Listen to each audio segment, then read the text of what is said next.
Hey, and welcome to the show. This show is brought to you by Patreon members like you. Thank you for being a Patreon member. As a Patreon member, you get a video of the podcast that we put out twice a month. Now, on with the show. Two. It's funny. There you go. Oh, why did I go there? Now you're in your page. I know, I'm going back to Hey, Scott. Welcome back. this. What's up, dudes? Hey. What's up, Hey, man? there we go. Now it's working. Good. All right. Thank you, Johnny, Wiley, Texas, loud and clear, for pointing out the obvious. Hey, it's a Monday, you know, and if we can't screw stuff up on a Monday, what day can you screw it up on? I You know? man. Oh my gosh. Yeah, see? We were How was ready your for bed. weekend? That was very good. Oklahoma, very good. Detroit. Did you hit record? Yes, thank you, Sue. We did hit record. I actually hit record like 10 minutes ago, so I'm from Texas. Yeah. Yeah, I know, right? So I'm loving this new table that we have going on here. I mean, it's definitely fun. It's South digging it. Carolina, Colorado. Oh, what happened? Did I already screw it I up? don't know what you're doing. I don't know what I'm My doing favorite crime fight, dude. Oh, wow. Batman, Iowa, Alabama, Yo. Buffalo. So here's the deal. Right now, the weather where you guys are at, probably I'm gonna go with either sucks or is like okay. But right here, it was in the 80s today. All right. January in the 80s is just nuts. I'm like totally depressed about it. I don't mind it so much because it like cools down at nighttime, but we're not getting any winter. Hey, from Pensacola. Pensacola. Elias! What's up, man? So Washington, what did I D.C. do? So I spent the weekend writing letters. Yes. Basically, spent the weekend writing letters, and then Dude, let me tell you what.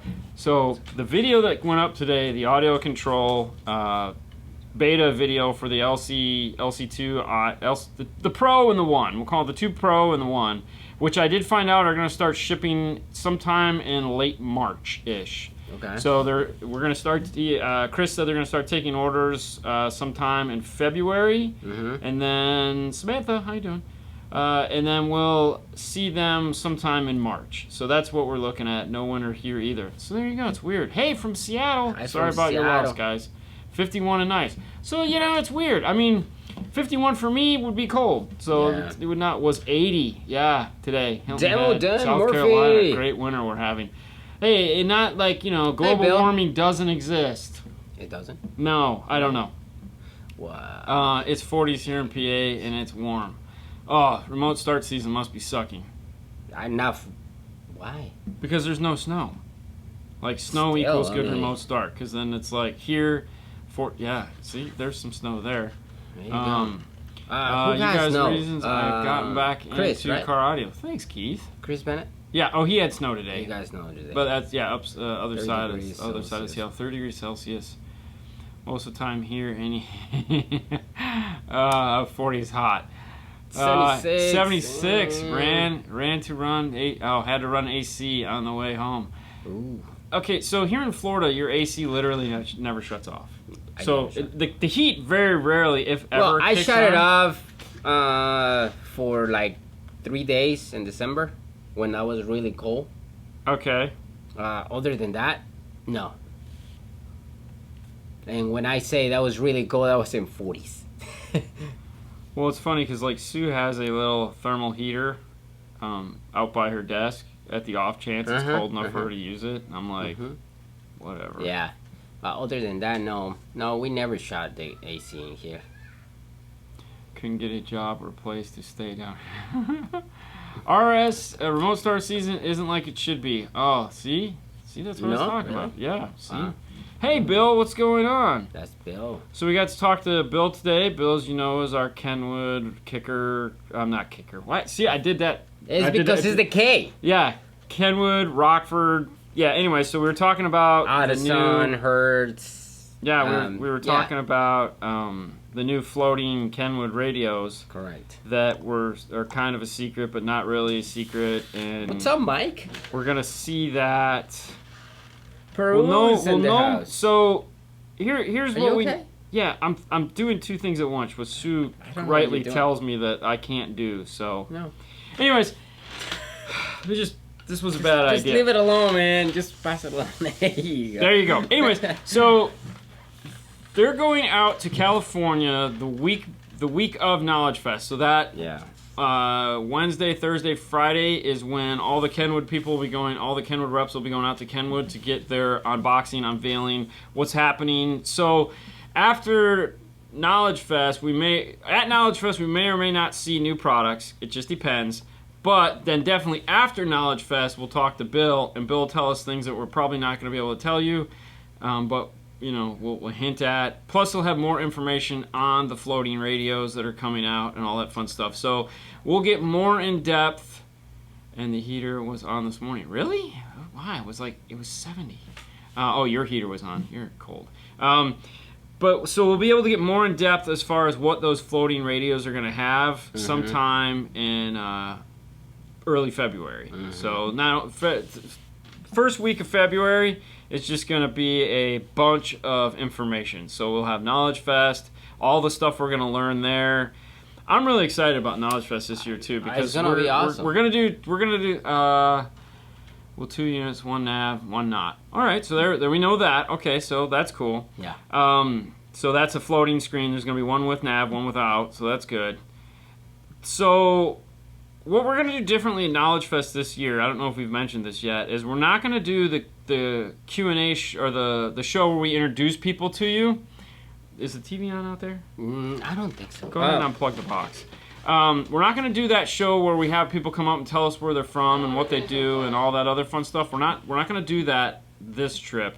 What we're going to do is we're going to split the show in half. So on one day we're going to do half of the area there where all the stuff is, so we can slow down and we can concentrate more, talk to some of the people, and get more information. We're not going to be rushed for that hour.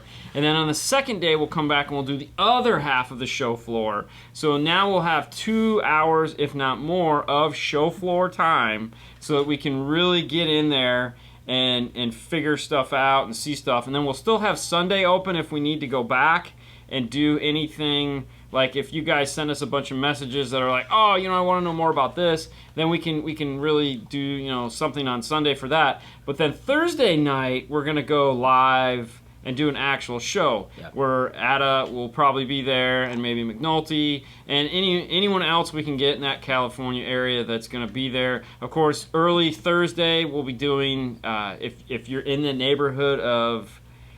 The Weeds is in the house. Where are we going? What's the name? Beach. Yeah. If you're in the neighborhood of Long Beach, we're going to the beach. We'll tell you the hotel we're at because we'll be in the bar area. I'm assuming for everyone to stop by and say hi if you're in that area. Love to see recap video. Thanks for that. No problem. Hey guys, how do you like the audio control DMA10? I'm running Focal 165s mids. What do you got? I love it. It's awesome. It's good. Why did I click it back on? It's not even going to open it. Yeah. What's y'all's opinion on the R-types? They're nice. Okay, so here's how I like to refer to R-types. They're great in the sense that they're very white. And white by I mean is that if you hand somebody a white piece of paper and a box of crayons, they can do whatever they want to it. They can just have fun. The R-type and Alpine speakers are X in general, not S. S, you can't fix those. Right. But in general are a very white speaker in that out of the box, they're very uncharacteristic. There's not much happening. However, once you apply an EQ to them, then you can get them to do anything you want. So if you want a bright tweeter, they'll give you a bright tweeter. If you want a soft tweeter, they'll give you a soft tweeter. If you want mid-bass, it'll have mid-bass. It's a really cool speaker to play with. I like them when I have a guy that comes in that's older, such as myself, and he's on a specific budget, and he's like, I listen to everything, and it's like, so it's like I don't necessarily want a bright tweeter. I don't necessarily want a soft tweeter. It's like, okay, we'll go Alpine R-type, we'll put those in, or we'll go Alpine X-type, and we'll put those in, and those allow us to really push the sound where we want it to make them happy after the fact. So, Wow. Um, What does Danny say? I saw the audio control Q&A live. Thanks to Chris for answering my question about sound quality out of the factory Kia head unit in the DS. Okay, ordered my DM810 right now. I just talked to him before the show went. I go, hey, you got a minute? He's got 90 seconds. I was like, I'll make it quick. So. And counting. Yeah, I know. All right, I'm also considering A10, but features of the Helix and others catch my interest. I feel like the A10 is limited in crossover types. They are in slopes, but they are. But do I really need those options in most people's use Linkwitz Riley, Butterworth anyways? Are there any other shortcomings to the DM810? So DM810 is going to be Linkwitz Riley, not Butterworth. It's going to be 12 or 24 dB. If you're going full active, you're going to use 24 dB Linkwitz Riley. It really doesn't matter whose name on those. As far as limitations go, the Helix will more than likely have an up mixer on it so that you can do a center channel if it has it. If it's one of the lesser ones that doesn't, then really no. The other nice thing about they're both great DSPs, and yes, you will have more choices on the Helix. The Helix Ultra is pretty amazing. But yeah, so that's a tough one. Dean, how are the Meza 99s? Those are the headphones I bought. It's funny you should ask. The pads suck. Yeah, that you said. I hate the pads. The pads are garbage. I can only wear them for about an hour before I want to rip them off my head and stomp them into the ground. They're light, which I like. I thought they'd be heavier, so they're kind of light, and they don't really, but the pads just are garbage. So I'm going to have to find some better pads for them. But yeah, and then I can do some more testing with them. All right. Hey, guys, I have a question. When you guys do RCA cords from the stereo to the amp, do you zip tie? Do you zip tie them? Do you have an extra cord, or do you cut and solder it together for a cleaner look? Sorry, it just... So we always go from the amplifier to the head unit. We never go from the head unit to the amplifier. I don't like big bundles of RCAs anywhere. It's terrible. So like when I see an amp install and it's like it looks cool and then there's like this 6 foot of RCAs all bundled up, nope, not having it. And normally what we do is we pre-measure. We pre-measure it. So if we have an F-150, we know it's a 17 feet, that's fine. Well, the other thing too is like we'll typically have an RCA that's just loose, so we keep like a 6 footer, a 9 footer, a 12 footer, and a 17 footer that are just not, they're loose. Yep. So that we can go in and we can kind of judge what we're needing. Where are we gonna go? And there again too, we also like we use kits, but we don't. We get the Stinger kits without the RCA so that we can just go that way and run the RCA that we need, not necessarily the RCA that comes in the kit. And I just try to get the right length for what we're doing. Sometimes we'll have to bring out our RCA stretchers and make it just a couple inches more, which basically is like, but yeah. I'm not a big fan of bundled up RCAs. Have you ever thought of doing the city tour install? Yes, we have. That was a long time ago. And it was a long time ago. And when we think about it, yeah. And it's just not anything we can do right now. Trust me, the amount of time we're going to get off this year is pretty amazing. Correct. Go back down. There was a question on... No, go back up. I'm sorry, go up. There was a question on the... no, that one right there. Hold on. William. Do you know exactly... hang on. William Brown. Do you know exactly what comes in the new...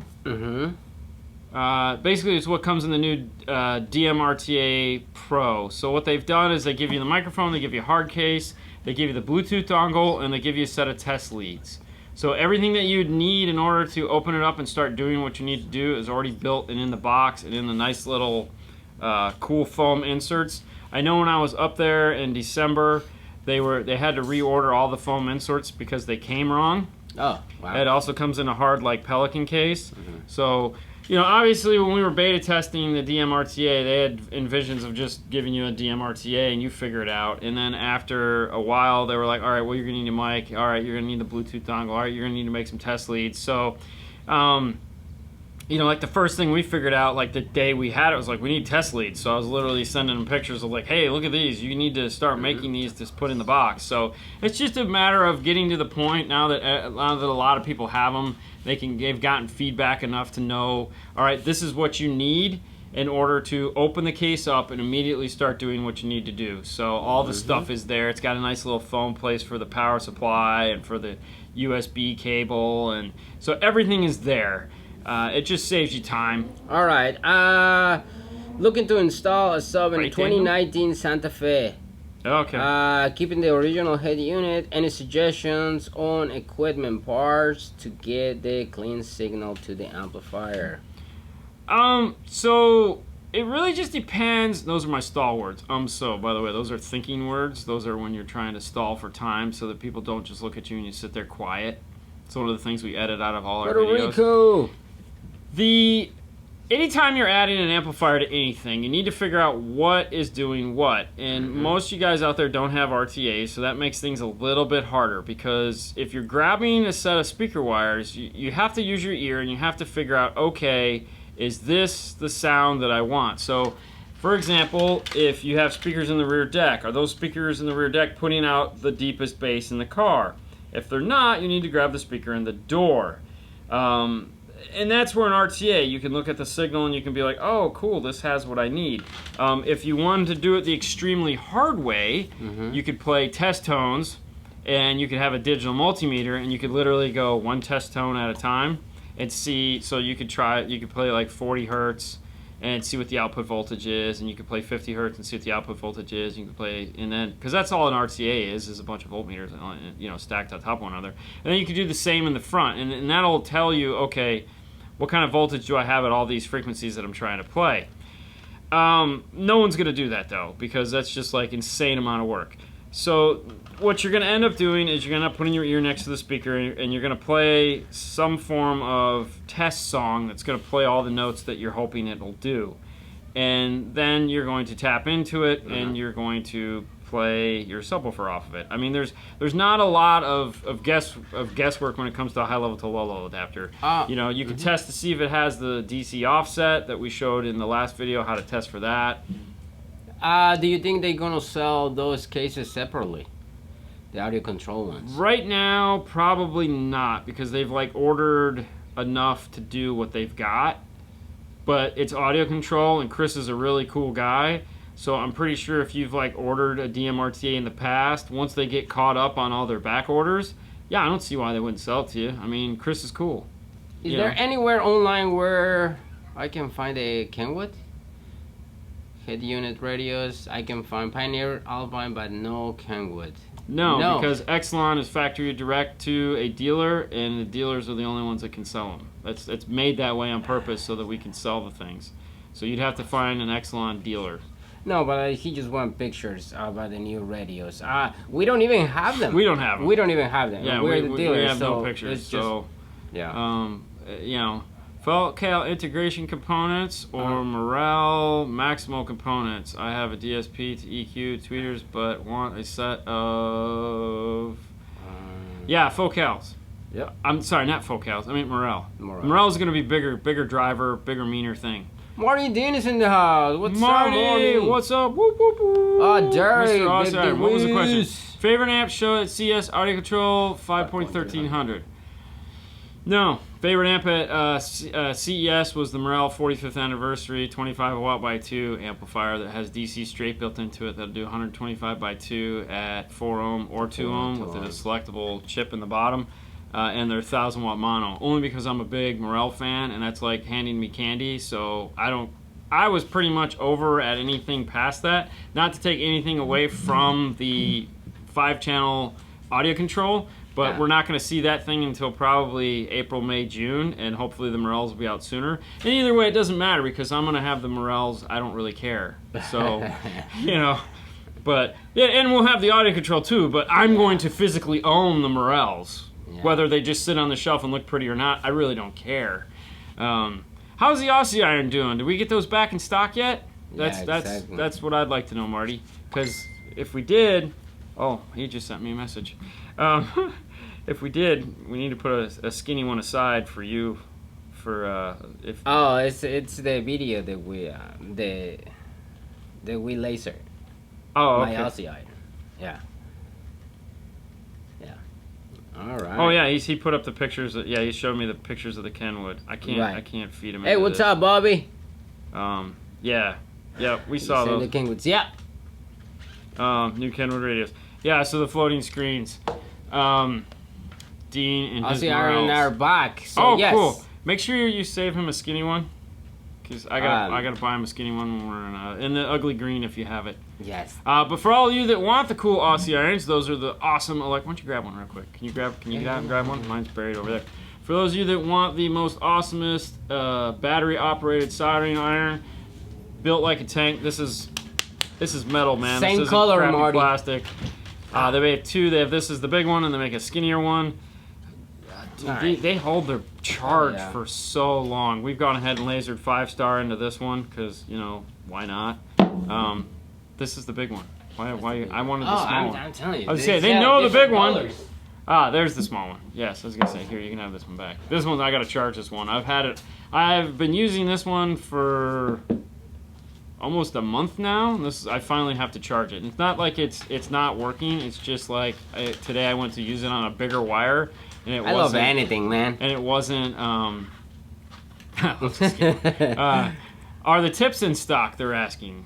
And enchanted installs. All right, hold on. Let's see. I'm trying to figure out. Hold it right there. Hold the screen right there. I'm trying to figure out how I want to increase the output of my Audio Frog GB10D2 in a sealed enclosure and my RAM.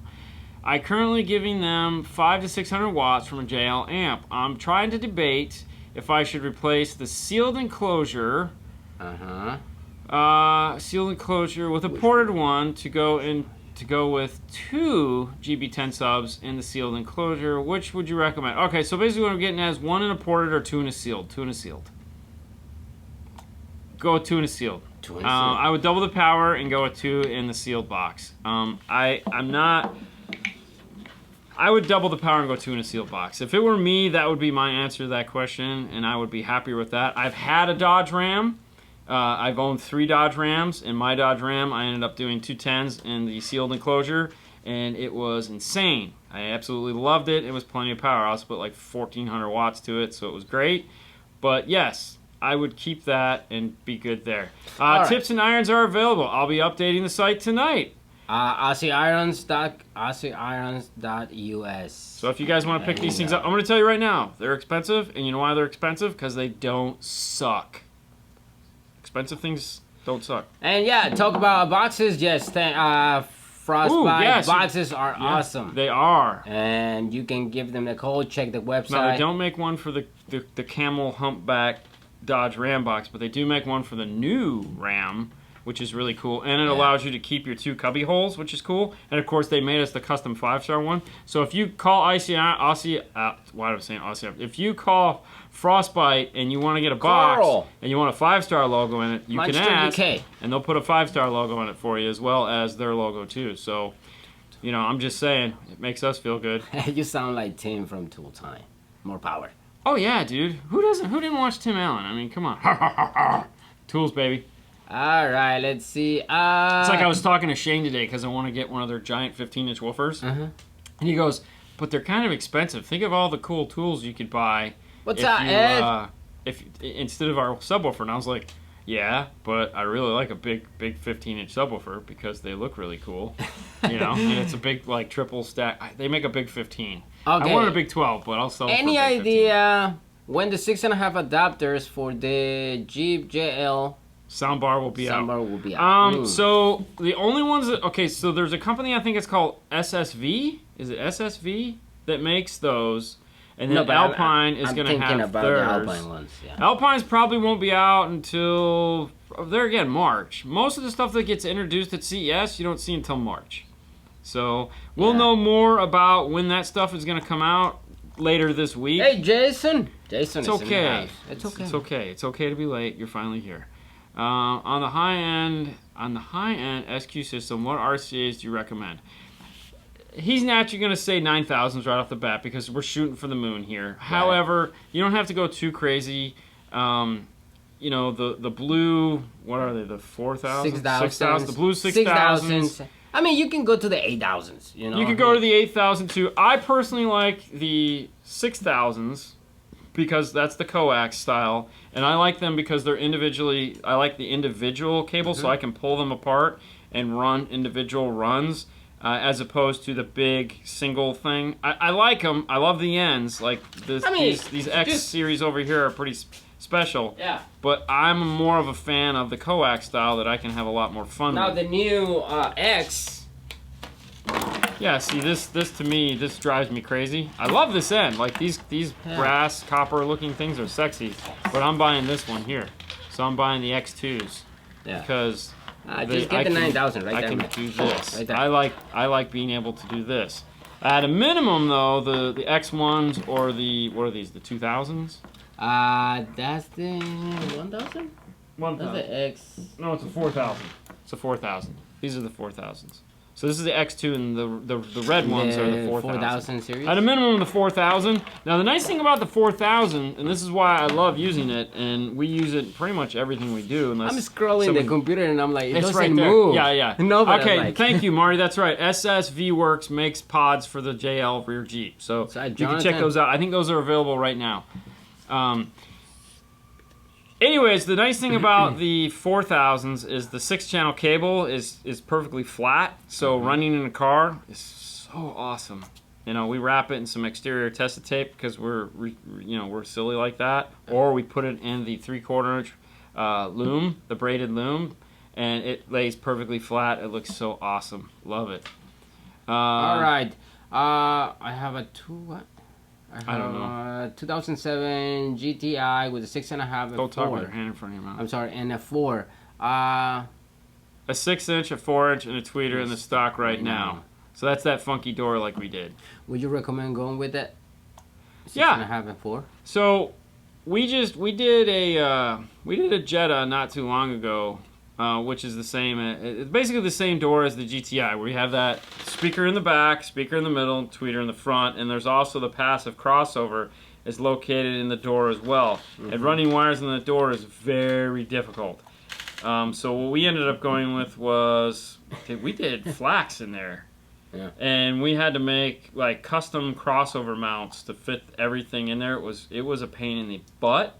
However, in the end, it all fit, and we took and put... That was the video we did where we did the how to wire up an amp like Dean, where we had the D61200 and then the 1.800. That's what we powered that off of. Channels 1 and 2 went to the driver's door, 3 and 4 went to the passenger's door. But yeah, getting all that stuff mounted in there was a struggle for sure. But it sounded great. Great. The expensive cable debate. Yeah. Let's see. What's the price of the War Horse? I don't know what those went for new. They weren't cheap, but this one is inoperable. This is just a present that they hand out to people. So what they do is when they send that out, it's still got the whole circuit board in it, but they pull out the preamp section so that you're not going to sell it or do anything like that. So the 4 planar power supplies are still in there. It still weighs 85 pounds, I think is what it came at. So, it was just, when I was there, they were like, thanks so much. Is there anything we can do for you? Would you like a War Horse? And I was like, yes, please, yes. Could you, Can you send it right now? Yeah, I'll take it right now. And of course, it's signed right above my head by Steve Irby, who's the owner of Kicker. They gave it to him, let him sign it. It's pretty awesome. So, all right, I have definitely one of the cooler things. I have a DSR1. Tried the firmware update, now won't connect to Bluetooth. Any ideas? So there's 3 software updates that you have to do, 3 software updates you have to do on a DSR1. 2 of them are done through the iData web updater. Hey, there you go, 8500. 8500. So the first one, we have a video on how to update your DSR1. Yeah. So there's 3 updates. We walk you through the whole process. The first thing you do is you download the iData web updater. And what that is when you plug it in, if you scroll all the way to the bottom, there is a Bluetooth updater on it. You have to do that update first, then you flash it for other car, which is going to make it a standalone unit, and then you do the Rockford update. If you didn't do the first 2, and you just did the last one, you're going to have issues. It's a pain in the butt. It's one of the things that drives me crazy about that piece. Have you guys ever put those Kicker-specific replacements? And the new 2006 Jeep Rubicon. They're not available yet. So the factory. Oh, you're talking about the. You're talking about the we can't buy those. So it's only for those are only for Chrysler dealers. Mm-hmm. So we've put them in. Yes, we have put them in because there's a couple and Chrysler we take dealers them out. that sell those online. So we've put the 4-inch in. Put the 4-inch in. We put the 6.5 in, and yeah, they're okay. I mean, it's better than factory. They're not the greatest thing in the world, but it's okay. Sony DSP amp is a great solution. Okay, there you go. Yeah. To whatever question I was asked. Now, what's coming out, though, is that they're going to have an actual JL 4-inch that's made to go into that factory 4-inch location coming out. So that'll be cool. They're also going to have a 3.5-inch that's bi-ampable that's going to be really cool. So, all right. Audio control in-dash epicenter. Now I got engine noise. How can I switch jumpers to... Do I move? Jumpers, do I move? Yeah, he's talking about there's the little ground jumpers inside of them. Then, yeah. I don't know if it's going to be your jumpers. I think you might want to check maybe where you have your power and ground going to and make sure that like everything is grounded together. You might have a ground loop, or take the ground and power all the way back to the amplifiers. Maybe drape a cable back and try that. I don't think it's going to be that resistance. The resistance jumper has a problem, but give it a shot. Give it a shot. Is a video hidden in one of those live videos? No, it shouldn't be. I'll check. No, because I thought we did a whole. Just check the updating you DSR1. I think that's how they call it. I thought I made that a standalone video because I know everyone was all ticked off because it was like, this is what we get today. I'm like, yeah. Hidden in one of those live videos. I love that one. Have you added a sub to 2019 Ram F-150 with the 12-inch radio? No, we have not. Not yet. We've had plenty of guys come by to do it. However, no one has seen fit to pull the plug yet. But we'll wait. We'll see. It is, yeah. Because we, like we said earlier, Frostbite makes a really nice box for that car. Yeah. What's the best steering wheel kit for a 99 Oldsmobile Verbata I can use? 99. That should just be a SWIRC. Updated DSR1 last week into all... Oh, up into... okay. Helix DSP, bro. Wow. Okay. Yeah. There you go. Yeah. Nice. Wes McNulty. I just ordered an Aussie arm. Still says unavailable. He's gonna update the website tonight. How updates, good people. is sound quality on the kickers? Oh, like the one in the giveaway. The sound quality is phenomenal. I mean, you know, in that video that we did for the giveaway, earlier in the day when we were talking with the engineer and he was using the Audio Precision. The amplifier that was on the Audio Precision that was doing all the fun stuff like that we were looking at was the CXA 400.1. And so the 801 is just a bigger version of that. And we were watching it perform and you know, you can literally see the whole output of the amplifier and everything. Listen, Joe, who's the guy in charge of those goofballs that run the, you know, all the techs and all that, they design these things, and they're real particular about what these things are going to do. These are not off-the-rack amplifiers. These are amplifiers that they design in-house, blueprint, build, and then have built, okay? So if it's going to do what it says it does, and it's going to do it amazingly. As you saw in the video, I mean, we were running that thing at 9 volts, and it was still doing what it needed to do. So. All right. My friend wanted an option for those Kicker Jeep speakers for a future install I'm doing for him. He wants to keep stock deck, but wants louder and more bass without adding a sub. Oof. Don't we all? Guess what? Ain't gonna happen. Yeah. A 6.5 is not a subwoofer. You're not gonna get more bass out of them. No. You're actually probably gonna get a little less bass out of them because they have a bigger magnet on them and they're made to put out more mid-range, which is, you know, louder, more efficient, and they have a tweeter. So they're not made to do bass. To do bass, you have to put a sub in it somewhere. Now, if he's got a 4-door Jeep, you could always get the Alpine passenger under seat box and just put that in, and that's pretty awesome. So that would be cool. And Any options on the Sony XM-GS6 DSP amp? Thanks to the other guy for the input. That was Maury. Yeah. I appreciate it. I haven't worked with one yet, so I mean we haven't got one in yet. No, not yet. But I mean Marty. Marty uses that stuff. So like Marta, Addy, McNulty, all those guys play with Sony stuff. Like Sony is way more popular up there in that And look northern. who is here. I'm finally here. Wow. We were talking about you earlier, Chris, because we were like, Chris says March on the Pro, so March. And then Big D Wiz Derek, your boy, was commenting on how his favorite amp from 13 CES was the new 5-channel. 1300. I still wanted to throw that prototype that was sitting on the counter in my backpack when I was up there, but I knew they'd miss it, and they would probably I had to spend the whole next day with them, so they would have got it back. Plus, that's stealing. I just don't do that. But damn, it was in my hands, man. It was in my hands. I was like, ooh. And it probably doesn't work anyways. Yeah.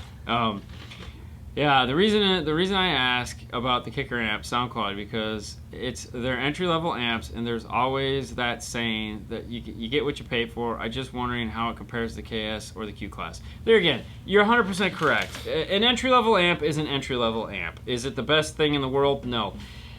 You know, talking with Steve Irby, who's the owner of the company, it's like part of the fun he has is saying, listen, here's the bar I want to hit. How do we hit this bar? So everything has, and there again, we have, this is the, it's like we're in a box. Here's how much money we have. Here's the bar we want to hit. Can we hit this bar? What do we need to do? Do we have to go a little bit more? Do we have to go a little less? Do we have to lower our expectations? So each product line has that in place.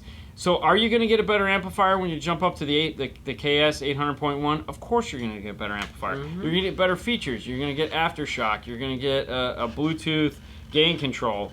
You're going to get the DD1 style features of distortion detecting built into it. So there's a lot of things other than just power that you're going to get out of the amplifier. And that would be with the expense. When you go up to a Q class, that's the best of the best with honors as far as Kicker is concerned. And you get a DSP. So, there's a lot of more expensive things. But power, the rule of thumb, or the law of the land at Kicker is that if we're going to say it's going to do 800 watts, it's going to do 800 watts. Period. End of story. That's that. Is it going to sound good? Of course it's going to sound good because these are guys that care about this stuff.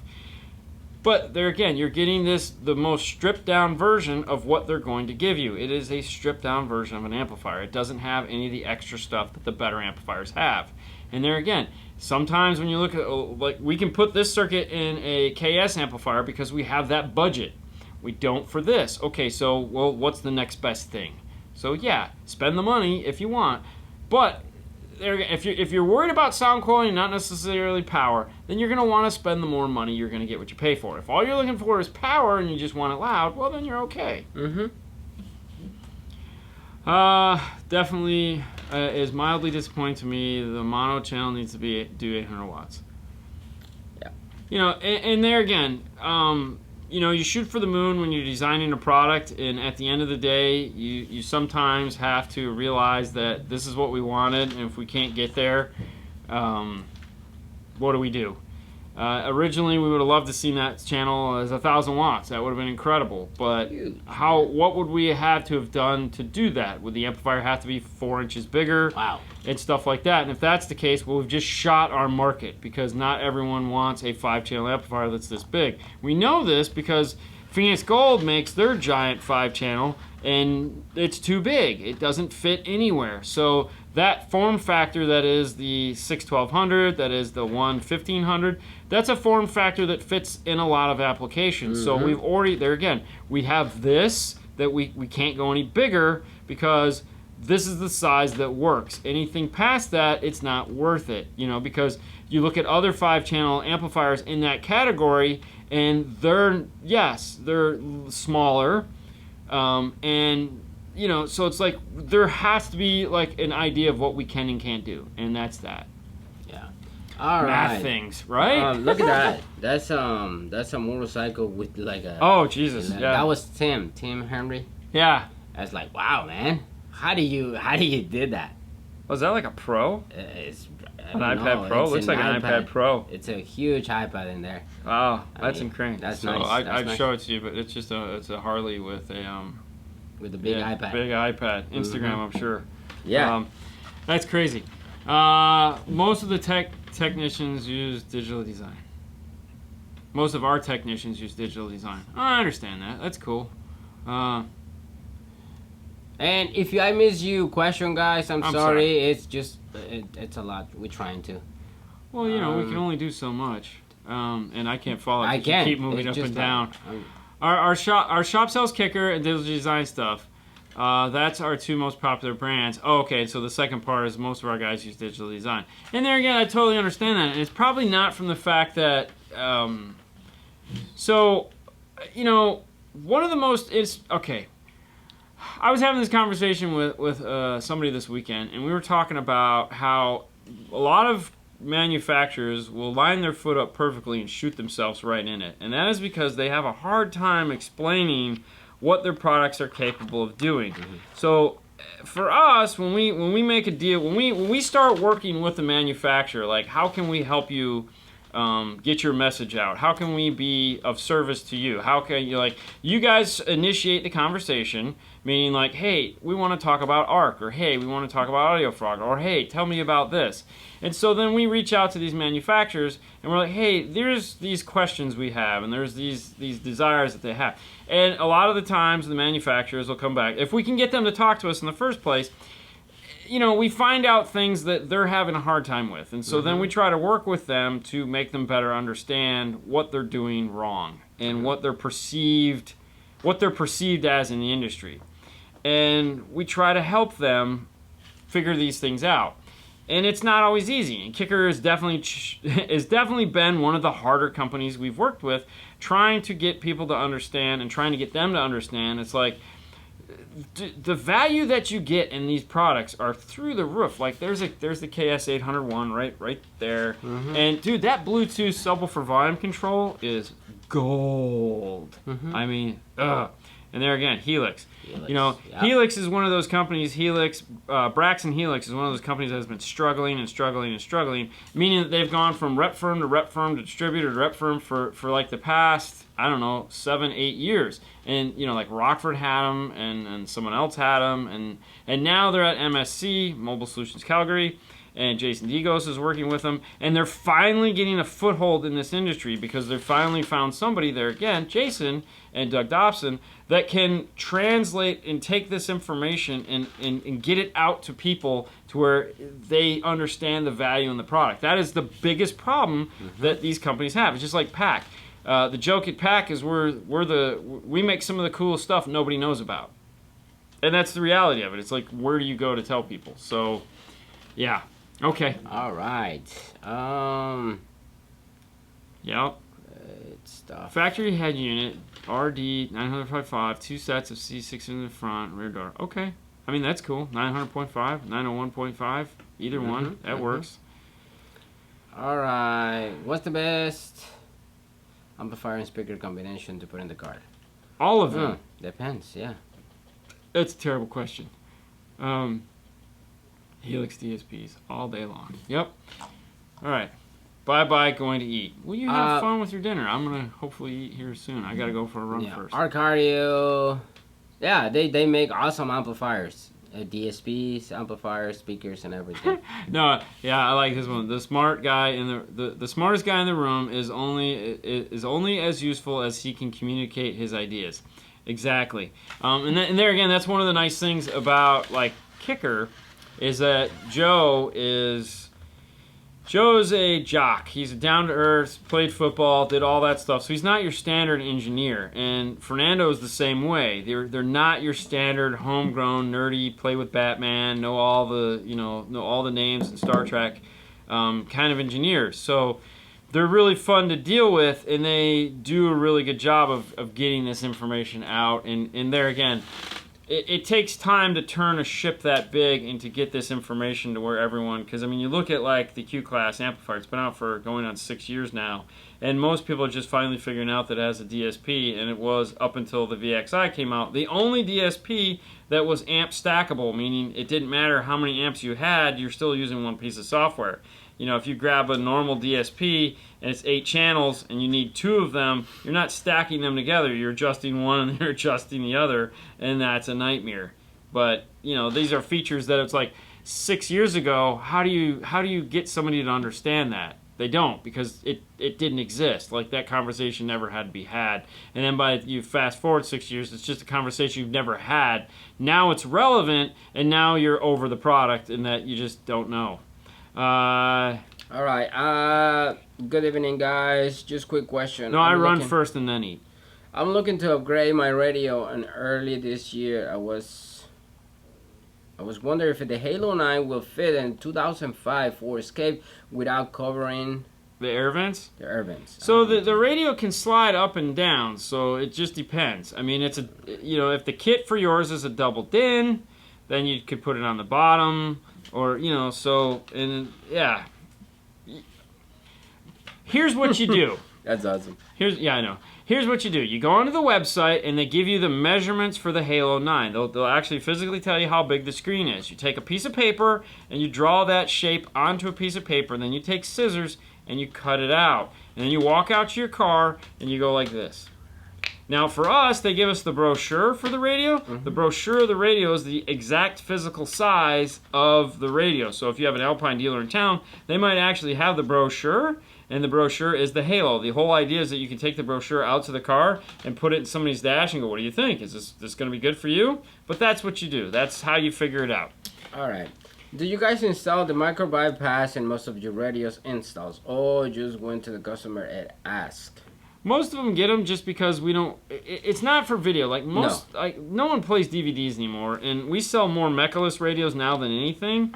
The reason why we put the micro bypass in is just so that you can access those menus without me having to tell you, all right, so they're calling and going, hey, I can't get into this menu, I can't adjust this feature. Menus and all I can't get into my yeah. Bluetooth menu. It's like, okay, so you got to turn the car on, make sure your emergency brake is off, turn the emergency brake on, so that's the conversation we try to avoid having. And some people, they get mad, so it's like, okay. DD1 or DD1 Plus for amateurs. Well, if you're an amateur now, if you get the DD1 Plus, you're going to be a professional soon. So you might as well get the one that you can grow and learn with. They'll both get you to the same point. The only advantage is the DD1 Plus will give you more stuff so that you can learn more things. So I would spend the extra money and get the DD1 Plus. Definitely. I'm a Kicker 1001. Okay. Comp RT12s. That's a lot of power. Ooh. I mean, hopefully you're doing like 2. Where do you get lossless music file? HD tracks. Okay. Yeah, I got that one. Okay. JBL, hold on. Okay. JBL is it good quality speaker? So funny thing, the one brand I accidentally forgot out of our 2020 CES roundup was JBL. I actually had all their stuff, and I meant to put that in the slide, but I didn't. JBL is one of those companies that is trying to reinvent themselves, and that they have a comeback going on. So for years they've kind of hung on the vine. They make good stuff, but it's like it's oversaturated on the internet. So independent retailers don't really want anything to do with it because they can't make any money on it. Because there's no point in us carrying a product that we can only make $5 on. We have bills to pay. So it's one of those brands that has just kind of been like, it's good stuff, but nobody wants to do anything with it.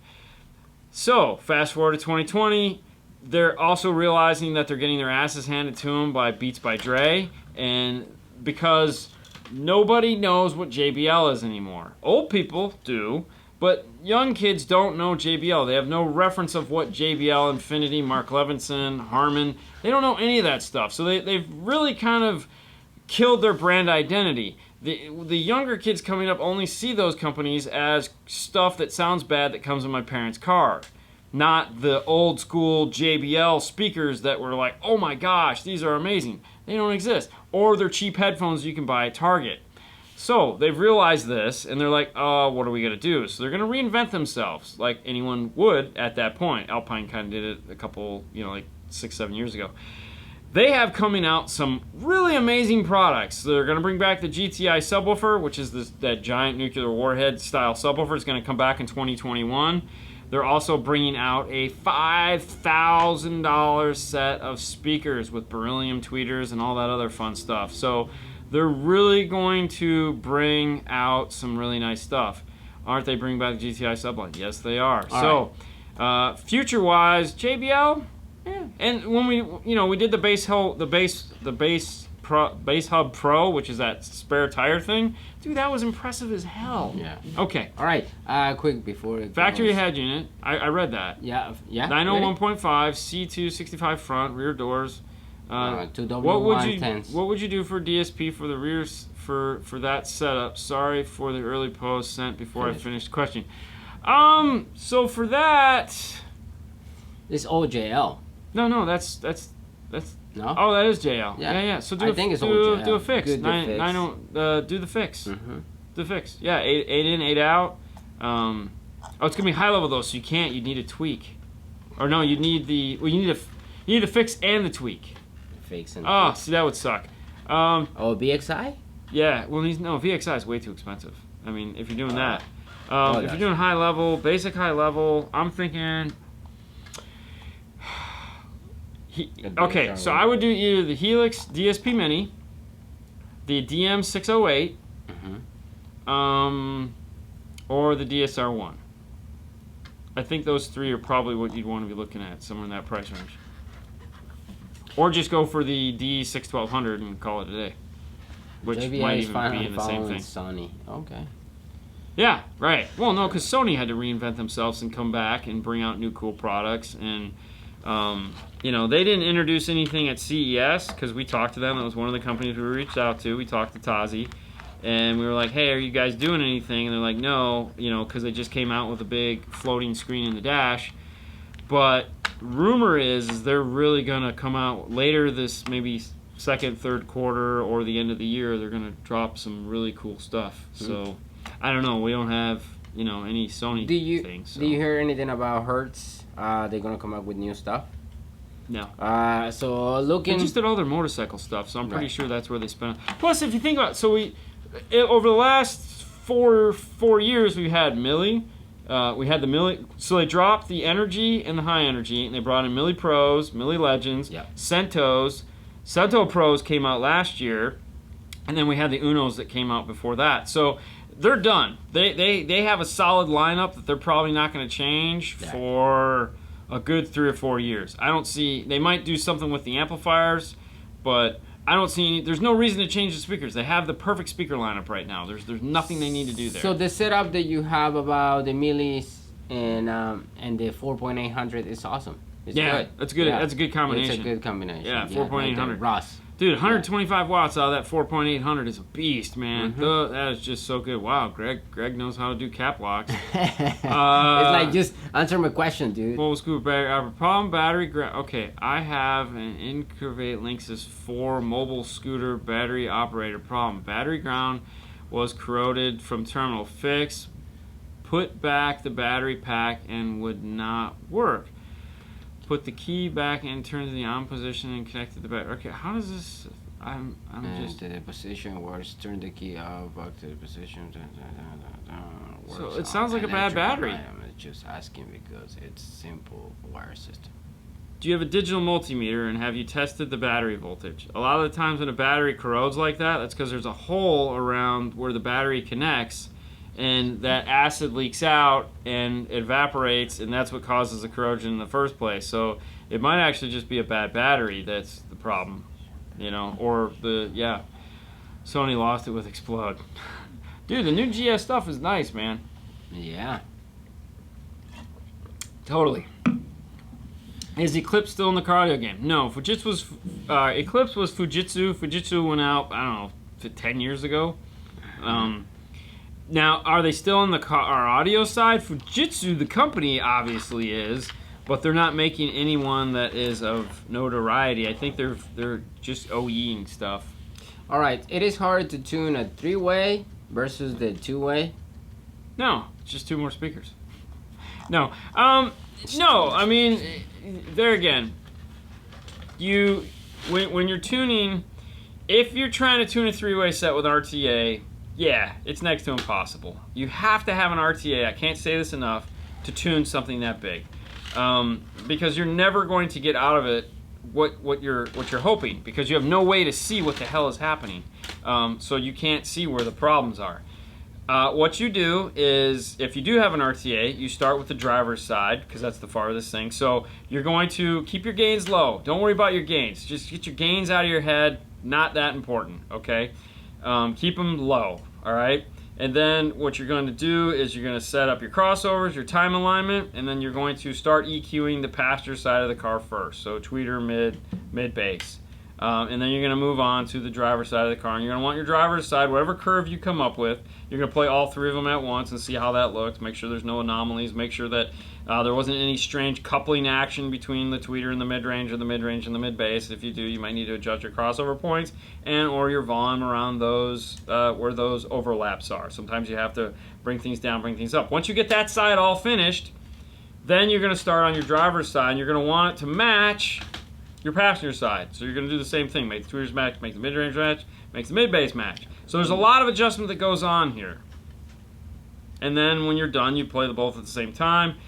At that point, like when I get my left and my right done, I like to jump into the car and I like to just see how it sounds and see where my imaging is and see what I've done, see if I'm on the right track.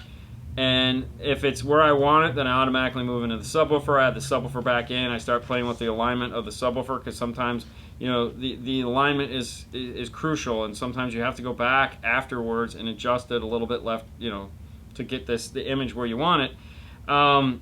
Most of the time, you don't. Sometimes you get lucky, and you can adjust that either by, depending on who you argue with, you can adjust it by, you know, minute adjustments with measurements because, you know, you've measured from where you think this is, so you still have 2 or 3 inches of variation that you could be off, which is 6 inches total, because you could be 2 or 3 inches off or on either side. So if you're adjusting 2 or 3 inches of your time alignment to get the image in the center where you want it, you're safe. If it's something like 10 inches, you've done something wrong. You probably have the EQ doesn't match. So then you can adjust the actual output level. Sometimes we'll do the same thing.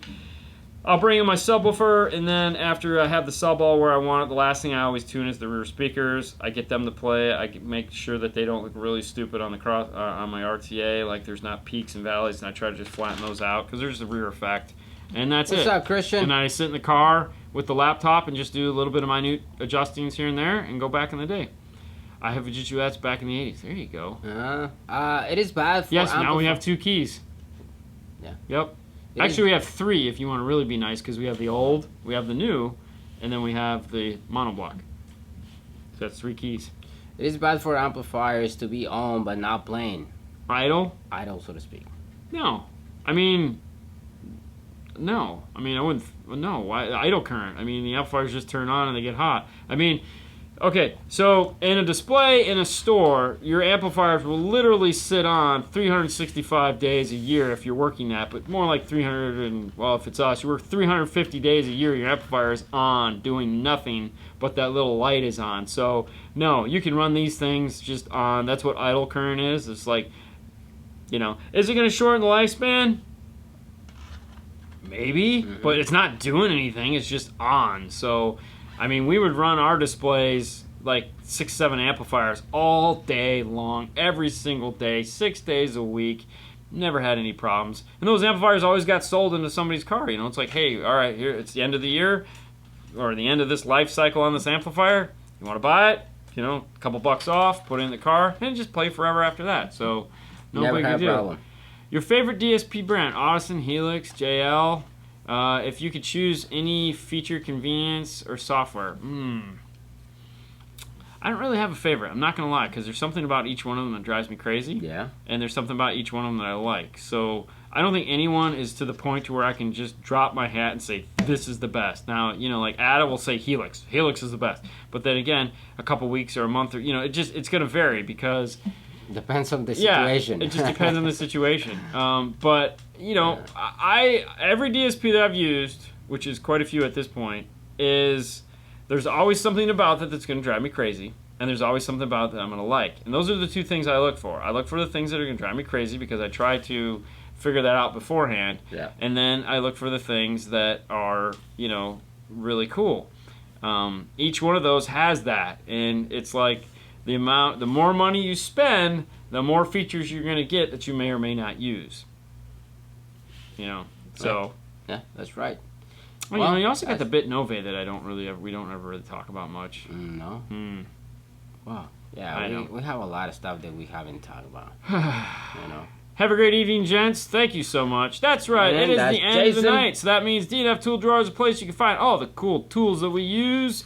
Patreon is the place you can go to support the show. I know, podcasts. I gotta get them up. Teespring Splash Store /5 stars, the place you can go to find all the cool shirts, except for the new one that's orange and says installer on it. That one Fernando won't let me sell. It's all him, guys. That's all me. It's all him. That's it for the night, guys. Tomorrow will be it's okay, Anthony, you're late, but it's over, and thanks for stopping by. I just watched your latest video. It was good. Had a good time. I like watching it. On the bus? I don't know. Yeah. All right, guys, listen. It's been fun. It's been real. It's been really fun. We're out. We'll see you tomorrow. 5-star. 5 minutes of 5-star on Instagram. And we got some other social stuff that we're working on, but I'm not going to tell you about. So just stay cool with that, and we'll talk to you guys tomorrow. If not, we'll see you back on Saturday on YouTube for Car Stereo Talk with Dean and Fernando, the YouTube show. Bye. Yay! You got the mouse. Hit it.